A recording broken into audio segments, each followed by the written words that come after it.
So with Shrek 5 announced, I thought it would be fun to rank all the Shrek movies. But just the movies isn't fun. I wanted to rank it all. So here's my ranking of all 18 Shrek shorts and movies. Oh, and no Puss in Boots, Yulok and Trapped in an Epic Tale, cause they were delisted, unfortunately. I had heard a lot of bad things about Shrek the Musical, but after watching it, it have become clear to me that it wasn't that bad. It was worse. This Shrek musical completely misunderstands the source material. The original was made as a big FU to Disney musicals. That's why there were almost no original songs, and they replaced them with pop songs. So what does this musical do? It replaces the pop song with Disney-like musical numbers, like ah! Most of them suck. The worst one is a song about Fiona and Shrek arguing who had the more traumatic childhood.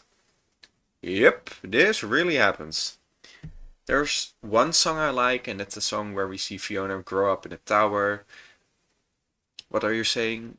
There are offensive lyrics in his songs. You seem a bit bipolar. Okay, I like none of the songs. Yeah, this musical has some really offensive lines that I believe were removed from later versions, but still. The story is also weird. They add a lot of weird stuff like Lord Farquaad, his backstory, and an entire plotline for the fairy tale characters. Besides that, the story is just Shrek but worse. And it is worse because of the actors. I don't blame them because of the source material, but most of them have an insufferable voice or are way too energetic. Fiona is the worst. She is so over the top and annoying. This made me almost quit making this video.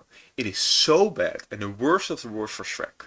It absolutely deserves to be at the bottom of this list. Shrek Thriller Night is a bad parody of Michael Jackson's hit song. That is nor funny, nor scary, nor entertaining. It has one funny joke about the Sound of Music being way too long, but one small smile isn't enough to get this one high up on this list. The Ghost of Lord Farquaad, or Shrek 4D, was a 4D theme park attraction, and it sucks. The story is that the ghost of Lord Farquaad kidnaps Fiona and wants to kill her to make her his ghost bride. Such a fun theme park movie for kids. Just to be blunt, this isn't fun, and the 4D looks goofy at home. Maybe including all the shorts was a really bad idea. Shrek the Halls is a cute Christmas special. Shrek is preparing the ultimate first Christmas for Fiona and the kids. He decorated, gets presents, and is preparing to tell his kids the story of Christmas. Only then Donkey and all the others come in and just burst in uninvited and ruin everything. Luckily, Shrek throws all the unwanted guests out. Good for you, Shrek. This Christmas should have been small and personal. You did good, Shrek. Wait, what? Fiona says Shrek is in the wrong? What in the bullshit fuckery is this? But this isn't even the worst thing. DreamWorks had the nerve to release this 27-minute special on DVD, full price. Like, Disney would never dare to do that, of course. Shrek the Third might be the biggest step down between sequels, well, ever. We go from an incredibly rich movie with a great villain to Prince Charming, whose idea of revenge is a stage play. Oh my god, Prince Charming is a theater kid! I think the whole plot of Shrek not wanting to be king doesn't work. It makes Shrek a bit mean-spirited. It would have been better if Shrek just had to find Arthur, but Charming also tries to find Arthur. It would create a bit of a MacGuffin storyline. Shrek the Third misses all the charm and humor of the first two movies and feels like a random Disney movie. I do think the relationship between Arthur and Shrek works, and the somebody better be dying joke really gets me. It's not unwatchable, definitely better than the worst of Disney. It's a Shrek Yulok. There really isn't anything to say about it. The fact that this is so high up on this list proves how much bad Shrek has come out. Donkey's caroling Christmas tackler is just some Shrek characters singing Christmas songs. The songs are not changed, it's really basic. It doesn't do anything wrong, but not really that interesting either. I have a mixed relationship with Shrek Forever After. On the one hand, I like that the makers try something new. I just don't like this.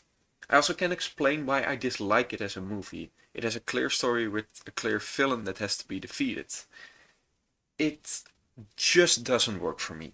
It should work, but somehow doesn't. Ever wanted to watch all the Shrek characters have a karaoke dance party? Me neither, but here it is. I mean, having Donkey sing about liking Big Booty is interesting for a kids movie. It's nothing special, completely unmemorable, but still better than Shrek the Third. When a jewel gets stolen, Puss needs to train the three little kittens to find the thief. There isn't much to say about it. It's cute and it's fine. Puss in Boots is a fine spin-off, but nothing great. I think this movie works really well in the first half, with Humpty, Kitty and Puss pulling off the heist and finding the golden goose. Where this movie loses me the most is with the Humpty betrayal, cause it feels like an afterthought. Cause Jack and Jill weren't needed, like Humpty could have completed his plan without them. Overall it's a fine movie, but not one I think I'll ever revisit. The Pig Who Cried Werewolf is a parody of the Alfred Hitchcock classic Rear Window. This time the piggies are spying on the big bad wolf. I don't have much to say about it, it's Rear Window. I just know Alfred Hitchcock would have been proud. Far Far Away Idol is just Shrek characters pretending they are taking part in the idol singing competition. The song choices work for most of the times. I mean, Puss in Boots sings "These boots are made for walking." They are judged by "What the fuck is that?" So they got actual idol judge Simon Cowell in animated form. I'm not saying he is scary, but he's the reason I'm sleeping with a knife under my pillow. The trident is Puss in Boots telling the story about how he stole a magic trident from some pirates. The fun part is that the story keeps getting interrupted by the listeners, and the conclusion that Puss rather dies than admitting Kitty saves him is so in line with his character. Scared Shrekless is really good. So the crew goes to Duloc to tell ghost stories to decide who is the king of Halloween. We even get a scary version of the Duloc song from the first movie that's really entertaining.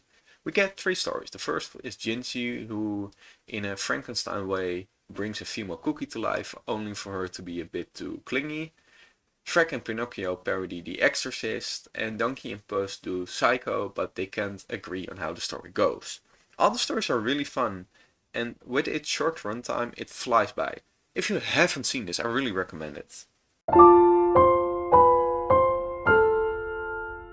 The original Shrek movie has been one of my favorite movies ever since I've been a kid. And now as an adult, I love it even more.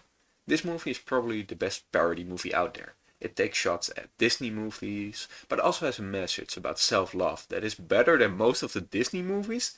How did this happen? Besides a great message, it also has an amazing dragon castle scene, and it is so fucking funny. As a kid I laughed a lot, but as an adult I understand more jokes. And holy shit, how did they get away with some of these jokes? It's not at the top of this list because I think the first half is better than the second half. Till the dragon scene every joke lands, while the second half focuses a bit more on the message. This is a nitpick, by the way, because Shrek is still an absolute classic. Holy shit, Puss in Boots The Last Wish is amazing. First of all, the animation is the most gorgeous thing I have ever seen. Choosing to make the fight scenes a bit more choppy is so cool. But besides that, the story is really good.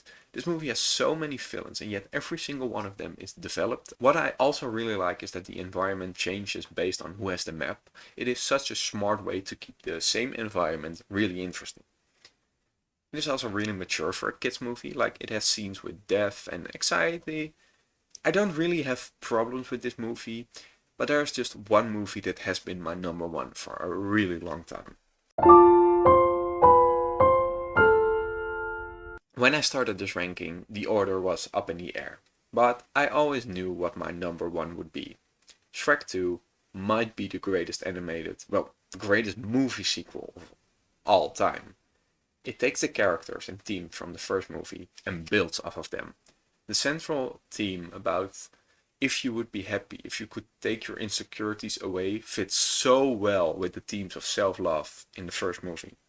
What also improved this movie a lot is having the fairy godmother as a villain. Lord Farquaad was fun, but he wasn't a threat.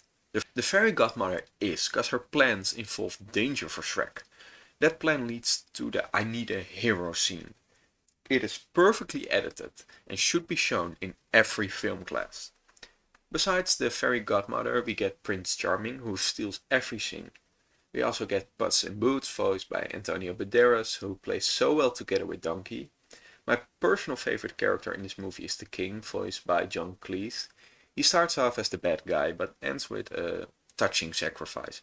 John Cleese's vocal performance really sells the change. This movie must have won the Oscar. No? What did it lose to? Ah, that's fair. After watching all that Shrek, I feel like a changed man. If you enjoyed this, please like, share and subscribe. And don't forget to come back next Wednesday for another video.